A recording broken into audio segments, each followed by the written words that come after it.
Hello class, today we will discuss the types of chemical reaction of class 10th. Types of chemical reaction.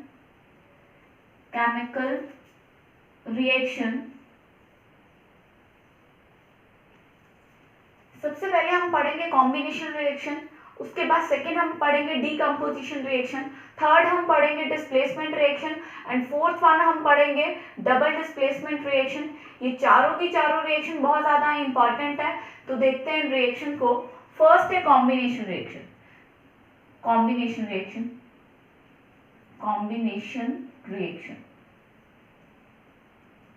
Combination ये नाम से ही clear होगा कि combine हो रही हैं चीजें। जब दो या दो से ज्यादा चीजें कंबाइन होती हैं तब एक नया प्रोडक्ट बनता है, उसको हम क्या बोलते हैं? कॉम्बिनेशन रिएक्शन बोलते हैं। कॉम्बिनेशन रिएक्शन क्या होती है? When two or more substances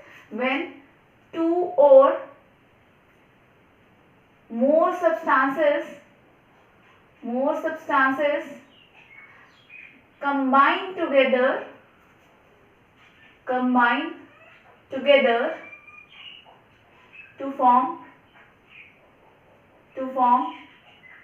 new simpler substances या प्रोडक्ट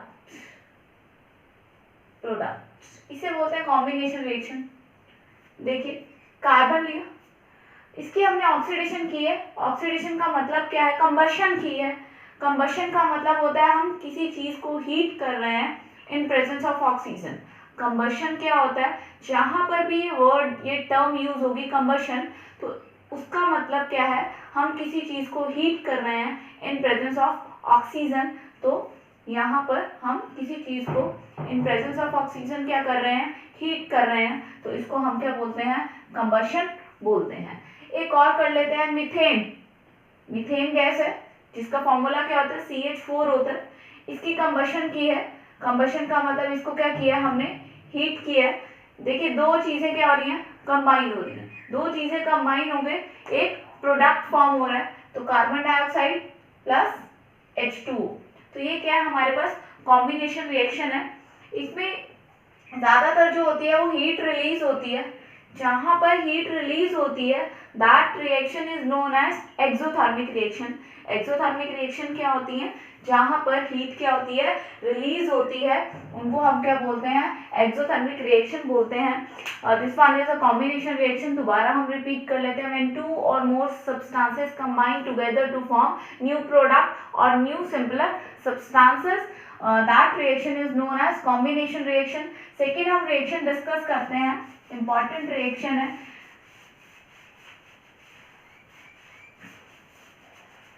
चलिए देखिए डीकम्पोजिशन रिएक्शन। डीकम्पोजिशन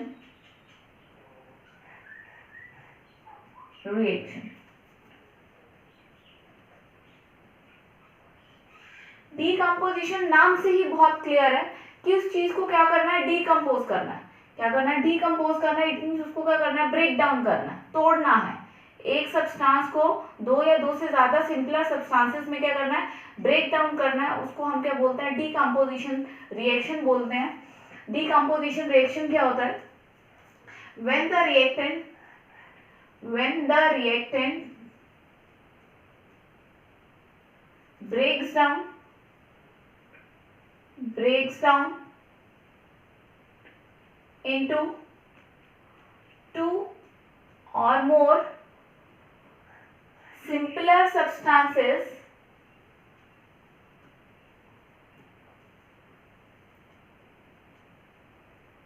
उसे बोलते हैं डीकम्पोजिशन रिएक्शन। इसका एग्जांपल हम अभी डिस्कस करेंगे। डीकम्पोजिशन रिएक्शन को हम थ्री टाइप से डिस्कस करते हैं। किस किस टाइप से हम डिस्कस करेंगे? थ्री टाइप से होती है डीकम्पोजिशन रिएक्शन। फर्स्ट हम डिस्कस करते हैं थर्मल डीकम्पोजिशन। थर्मल डीकम्पोजिशन का मतलब क्या है? जब हम किसी चीज को हीट करते हैं तब वो सब्सटेंस क्या हो जाए? टूट जाए, ब्रेक डाउन हो जाए, तो उसको बोलते हैं हम हीट से अगर हो। थर्मल का मतलब क्या होगा? हीट। नेक्स्ट है हमारे पास फोटोकेमिकल डीकम्पोजिशन। डिकम्पोजिशन। नेक्स्ट हम डिस्कस करते हैं इलेक्ट्रोलिसिस बोल सकते हैं, या इलेक्ट्रिकल बोल सकते हैं, या इलेक्ट्रिसिटी बोल सकते हैं। ठीक है, जब इलेक्ट्रिकल लिख लेते हैं इसको, इलेक्ट्रिकल डिकम्पोजिशन। तो ये 3 तरह का डिकम्पोजिशन होता है। डिकम्पोजिशन क्या होता है, ब्रेक डाउन होते हैं। जब रिएक्टेंट ब्रेक टूटता है 2 या 2 से ज़्यादा सिंपलर सब्सटेंसेस में, उसको हम डिकम्पोजिशन रिएक्शन बोलते हैं। ये 3 तरह से होता है। थर्मल डिकम्पोजिशन होता है, फोटोलिटिक, फोटोकेमिकल नहीं, फोटोलिटिक डिकम्पोजिशन होता है। फोटोलिटिक डिकम्पोजिशन होता है, वैसे फोटोकेमिकल भी बोल सकते हैं, फोटोकेमिकल भी लिख लेते हैं हम, फोटोकेमिकल डिकम्पोजिशन, ये भी चलेगा, ठीक है दोनों। और इलेक्ट्रिकल डिकम्पोजिशन होता है। तो पहले एक एक करके हम डिस्कस करेंगे कि थर्मल डिकम्पोजिशन क्या होता है। थर्मल डिकम्पोजिशन क्या होता है, जब सब्सटेंस, जब रिएक्टेंट क्या होता है 2 या 2 से ज़्यादा सिंपलर सब्सटेंसेस में ब्रेक डाउन हो जाता है, लेकिन in presence of heat, in presence of heat, तो उसको क्या बोलते हैं हम, थर्मल डिकम्पोजिशन बोलते हैं। इसका एक सिंपलर सा एग्जांपल देती हूँ मैं थर्मल डिकम्पोजिशन का। CaCO3 कैल्शियम कार्बोनेट लिया, इसको हमने क्या किया, हीट किया, क्योंकि थर्मल डिकम्पोजिशन हो रही है तो इसमें हीट लेंगे। हीट का जो सिंबल होता है वो ये होता है, डेल्टा डालते हैं हम, ट्राइंगल का साइन डालते हैं, कुछ भी। तो ये होगा CaO प्लस CO2। तो ये क्या है हमारे पास, थर्मल डिकम्पोजिशन है। एक रिएक्शन मैं फर्दर लिखने जा रही हूँ थर्मल डिकम्पोजिशन की, मोस्ट इंपॉर्टेंट रिएक्शन है।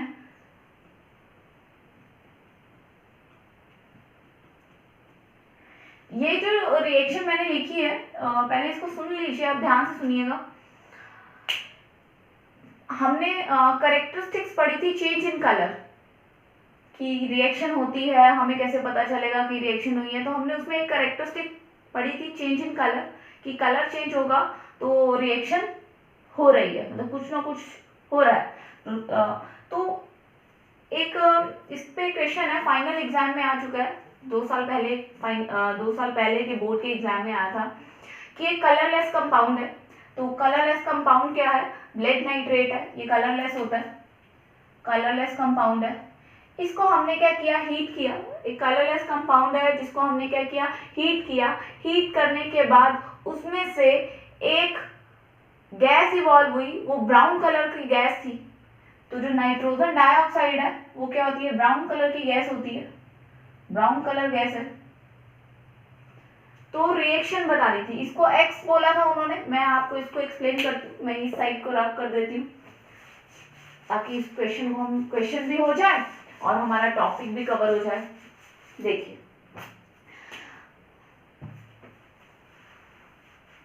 चलिए अब देखिए, एक क्वेश्चन था कि colourless compound, colourless compound X on heating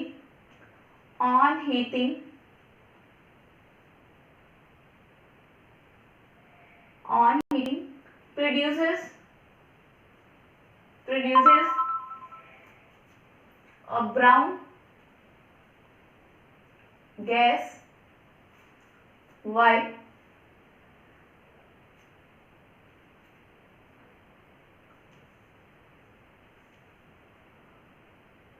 write the chemical reaction, write the balanced chemical reaction, balanced chemical reaction, chemical reaction, and what is reaction को RXN लिख देते हैं शॉर्ट फॉर्म में, what is X and Y। ये 3 marks का question था। तो 3 marks का क्वेश्चन में ये आंसर ये है। उन्होंने बोला कलरलेस कंपाउंड है PbNO3 ट्वाइस ऑन हीटिंग, उसको हीट किया गया है, इट मीन्स थर्मल डिकम्पोजिशन हो रही है, ब्राउन कलर गैस प्रोड्यूस हो रही है, ब्राउन गैस Y प्रोड्यूस हो रही है, तो PbO plus NO2 plus oxygen. आगे उन्होंने क्या बोला है, 1 मार्क का ये था, 1 मार्क का ये था और 1 मार्क का बैलेंस इक्वेशन थी। और मोस्ट ऑफ स्टूडेंट्स क्या थे, बैलेंस इक्वेशन गलत करके आए थे। उसका रीजन क्या है, उसका रीजन ये था कि यहाँ तक तो सबने किया लेकिन ये चीज नहीं लिखी, इसका ये बाय प्रोडक्ट मतलब जो भी इसके साथ प्रोड्यूस हुए हैं वो नहीं लिखा। जब तक आप जितने भी सिंपलर सब्सटेंसेस प्रोड्यूस हो रहे हैं, अगर वो सारे के सारे सिंपलर सब्सटेंसेस आप नहीं लिखते हैं तो आपकी बैलेंसिंग नहीं होगी। इट मीन्स आपने जो रिएक्शन लिखी है वो गलत है। कुछ बच्चों की बैलेंस नहीं हुई, कुछ बच्चों ने कुछ ऐसे ही बैलेंस कर दिया। यहाँ पर ऑक्सीजन लिखना ज़रूरी है। जब भी हम हीट कर रहे हैं तो क्या क्या प्रोडक्ट प्रोड्यूस हो रहा है वो रिएक्शन आपको लर्न होनी चाहिए, पता होनी चाहिए, अब बैलेंस होगा। अगर मैं ये ऑक्सीजन नहीं लिखती तो एक तो रिएक्शन गलत है, दूसरा ये बैलेंस नहीं होगी। आपको X पता चल गया, Y पता चल गया। NO2 कौन से कलर की होती है? ब्राउन गैस होती है। तो X पता चल गया, Y पता चल गया, 2 मार्क्स हो गए। अब उन्होंने बैलेंस रिएक्शन पूछा है तो बैलेंस रिएक्शन में ये गलत हो जाएगा, क्योंकि अगर आप ऑक्सीजन नहीं लिखेंगे, इसीलिए आपको कंप्लीट रिएक्शन लर्न होनी चाहिए। अभी हम इसको बैलेंस भी कर लेते हैं। अभी डायरेक्ट बैलेंस करेंगे। यहाँ पर नाइट्रोजन कितने हैं? 2, तो यहाँ 2 लगा दिया। डायरेक्ट देखिए ब्रैकेट के बाहर जो ट्वाइस था वो ब्रैकेट के अंदर दोनों चीजों से क्या होगा? मल्टीप्लाई होगा। तो यहाँ पर नाइट्रोजन कितने थे? 2, तो मैंने नाइट्रोजन 2 लगा दी। ऑक्सीजन देखिए यहाँ पर नाइट्रोजन 2 है, ऑक्सीजन यहाँ पर 4 + 2 + 1, 7 ऑक्सीजन आर देयर। तो ये गलत हो जाएगा। 2 यहाँ लगा लेते हैं हम और 2 यहाँ लगा लेते हैं। देखिए बैलेंस हुआ है कि नहीं हुआ। तो लेड 2 हो गए, लेड 2 हो गए। नाइट्रोजन कितने हो गए हैं? 4 हो गए हैं, तो यहाँ पर हमें 4 लगाना पड़ेगा। तो नाइट्रोजन कितने हो गए हैं? 4 हो गए हैं। ऑक्सीजन काउंट करिए, 3 2 6, 6 2 12 हो गए हैं। तो अभी यहाँ पर हमारे पास हो रहे हैं 2 और 8 10 + 2 12, तो 12 इधर हो गए हैं और 12 इधर हो गए। तो ये बैलेंस रिएक्शन है। तो आपको रिएक्शंस लर्न करनी पड़ेगी। आप प्रैक्टिस करेंगे तो आपको रिएक्शंस लर्न हो जाएंगी। थर्ड टाइप हम पढ़ते हैं। अभी हमारे पास एक ही टाइप हमने डिस्कस की है, डीकम्पोजिशन की, थर्मल डीकम्पोजिशन। सेकेंड डीकम्पोजिशन है फोटोलिटिक या फोटोकेमिकल डीकम्पोजिशन है। फोटोलिटिक या फोटोकेमिकल डीकम्पोजिशन है। फोटोलिटिक फोटो से ही क्लियर है कि लाइट की प्रेजेंस में हम बात कर रहे हैं, तो हम यहाँ पर लाइट की बात करेंगे। सिल्वर क्लोराइड है, अगर इसमें सनलाइट फॉल होती है, सनलाइट का सिंबल हम ऐसे डालेंगे H-, तो सनलाइट फॉल होती है तो ये Ag + Cl2 में कन्वर्ट हो जाता है। Same as it is AgBr, sunlight fall होती है तो Ag + Br2। एक इंपॉर्टेंट रिएक्शन लिख रही हूँ फोटोलिटिक डीकम्पोजिशन की। क्वेश्चंस बनते हैं, आपको एनसीईआरटी में ही क्वेश्चन मिल जाएगा। ये इसकी जो रिएक्शन है वो भी ध्यान रखिएगा। एक क्वेश्चन बनेगा कि इसको बोलते हैं hydrogen peroxide. Why we store hydrogen peroxide in black bottle? Why we store hydrogen peroxide in black bottle? हम उसको ब्लैक बॉटल में क्यों स्टोर करते हैं? क्योंकि अगर उसको लाइट, और वैसे भी इनको फ्रेशली प्रिपेयर ही यूज किया जाता है, ये अगर लैब में रखी हैं तो इनको ब्लैक बॉटल्स में रखा जाता है, क्योंकि अगर सनलाइट फॉल होती है तो ये क्या हो जाते हैं? डीकम्पोज हो जाते हैं। डीकम्पोज हो जाएंगे फिर वो हमारे किसी काम के नहीं है, इनका कलर भी क्या हो जाएगा? चेंज हो जाएगा। तो ये क्या होते हैं? They undergo the photolytic decomposition. तो उसको प्रिवेंट करने के लिए हम क्या करते हैं? इसको ब्लैक बॉटल्स में क्या करते हैं? स्टोर करते हैं। ये आपको एनसीईआरटी क्वेश्चन मिल जाएगा। तो ये है। अभी अगर बैलेंस करना है तो यहाँ पर 2 लगा लीजिए, ये लग गया, ये बैलेंस हो गई। This is your balance equation. Balance करना बहुत आसान है, यहाँ 2 लगा लीजिए। अगर आप प्रैक्टिस करेंगे तो आपको बैलेंस्ड इक्वेशंस आ जाएंगी। फोटोलिटिक क्या होता है?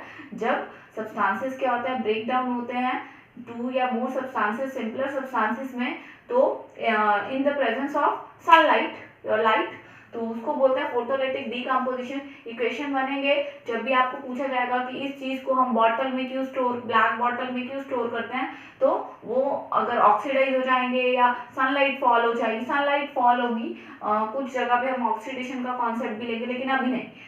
सनलाइट फॉल होगी, सनलाइट फॉल होने पर डीकम्पोजिशन हो जाएगी और हमारा जो रिएक्टेंट है स्टोर किया हुआ वो चीज क्या हो जाएगी? खराब हो जाएगी। नेक्स्ट हम लेते हैं इलेक्ट्रोलाइटिक डीकम्पोजिशन। इलेक्ट्रोलाइटिक लीजिए, इलेक्ट्रिकल लीजिए, कुछ भी लीजिए, इलेक्ट्रोलिसिस लिख सकते हैं।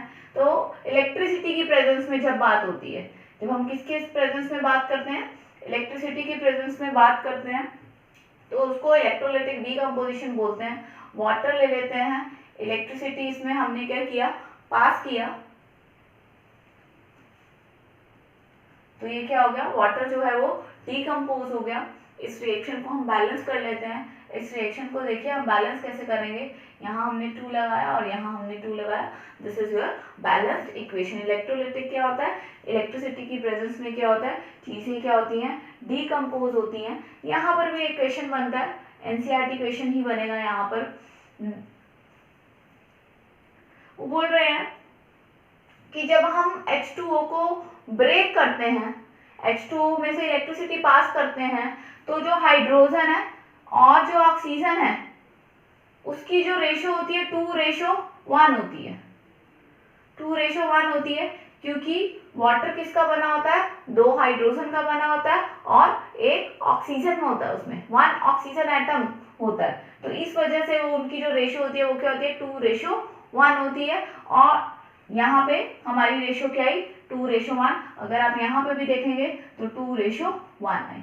Is it clear? नेक्स्ट चलते हैं हम डिस्प्लेसमेंट रिएक्शन में।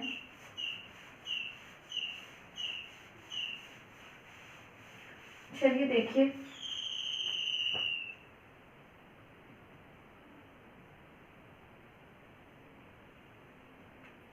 डिस्प्लेसमेंट रिएक्शन क्या होती है, एक रिएक्शन जिसमें मोर रिएक्टिव एलिमेंट क्या करता है, लेस रिएक्टिव एलिमेंट को क्या करता है, डिस्प्लेस करता है। More reactive element less reactive element को क्या करता है, डिस्प्लेस करता है। देखिए कैसे, Fe प्लस CuSO4। कंडीशन याद रखनी पड़ेगी, मोर reactive displaces the less reactive. अगर ये कंडीशन अप्लाई नहीं होती तो रिएक्शन नहीं होगी। जो आयरन है दैट इज मोर रिएक्टिव, और जो कॉपर है दैट इज लेस रिएक्टिव। तो जो ज्यादा रिएक्टिव है वो क्या करेगा, जो कम रिएक्टिव है उसको क्या कर देगा, हटा देगा। तो यहां पर देखिए क्या बन जाएगा, FeSO4 प्लस Cu। जो अकेला है, सिंगल एलिमेंट है, ये एलिमेंट है, ये कंपाउंड है, तो जो एलिमेंट है वो ज्यादा रिएक्टिव होना चाहिए अगर रिएक्शन होगी तो more reactive displaces the less reactive, more reactive displaces the less reactive. अब नाउ क्वेश्चन इज दैट कि आपको कैसे पता चलेगा कि कौन सा ज्यादा रिएक्टिव है और कौन सा कम रिएक्टिव है, कौन सा ज्यादा रिएक्टिव है और कौन सा कम रिएक्टिव है। तो उसके लिए एक शॉर्ट फॉर्म में हम करते हैं, लर्न कर, आप अगर इसको मैं रब कर रही हूँ तभी आपको पता चलेगा। तो मैं रिएक्शन आपको साइड पे लिख लेते हैं हम, Fe plus copper sulphate which gives FeSO4 plus copper.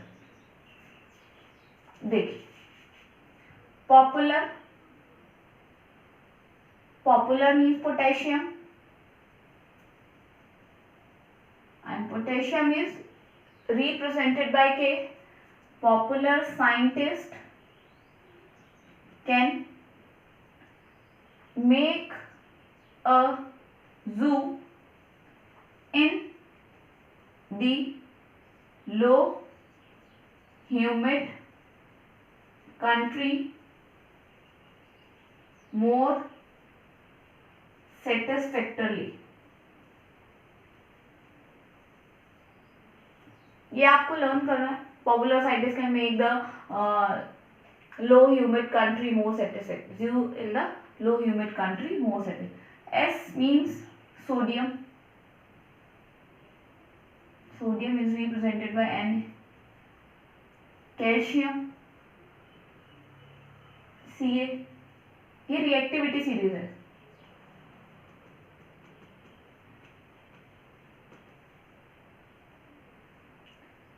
Magnesium,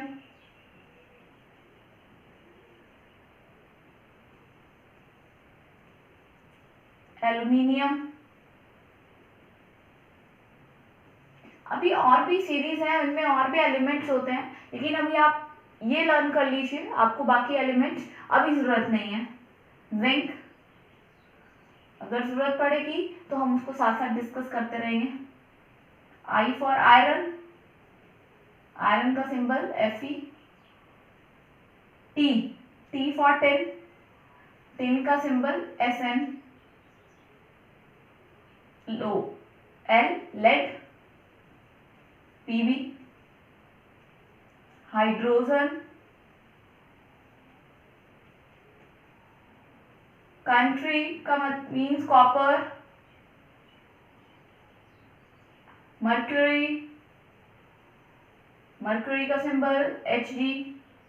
S का सिल्वर, सिल्वर का Ag। और उसके बाद गोल्ड और प्लैटिनम, प्लैटिनम आ जाएगा। अभी आप ये कर लीजिए।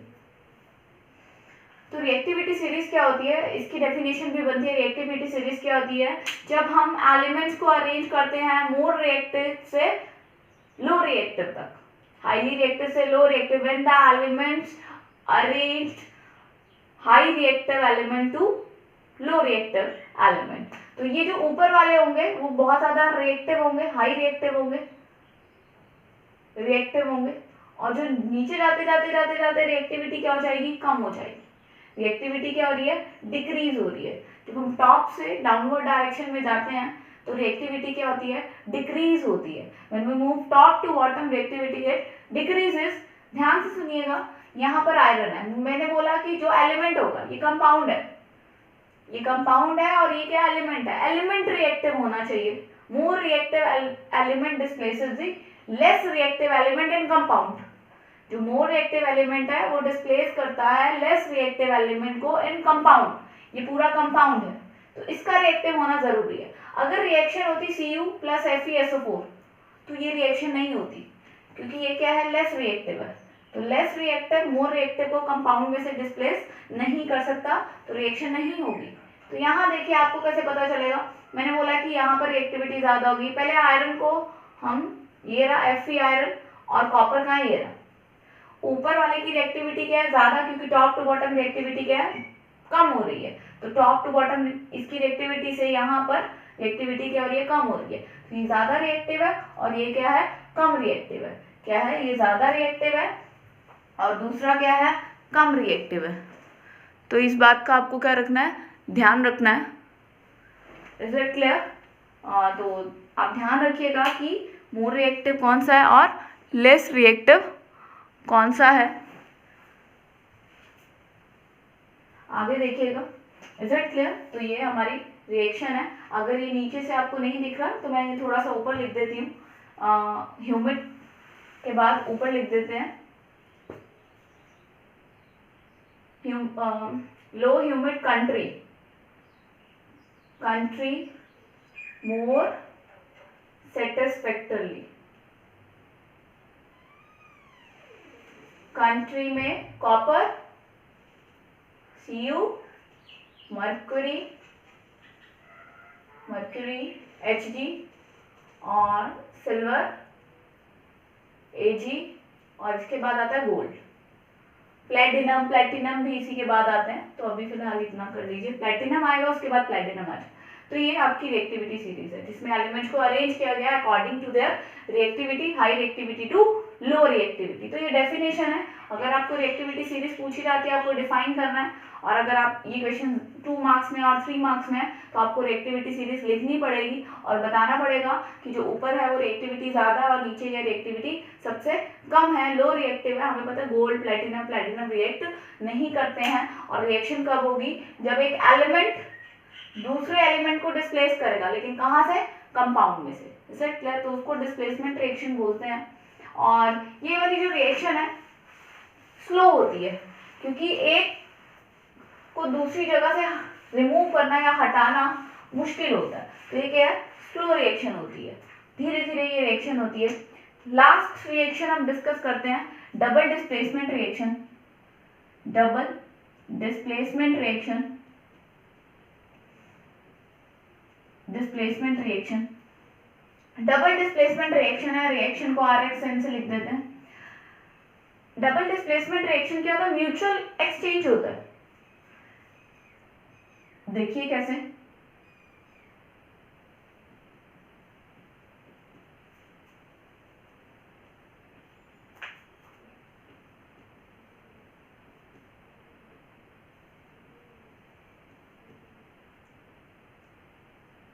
म्यूचुअल एक्सचेंज होता है। म्यूचुअल एक्सचेंज का मतलब ये एलिमेंट और ये एलिमेंट, ये इसकी जगह पे आ जाता है और ये इसकी जगह पे आ जाता है, राइट। तो ये क्या होगा, यहाँ चला जाएगा और ये क्या होगा, यहाँ चला जाएगा। तो mutual exchange of elements in compounds is called double displacement reaction.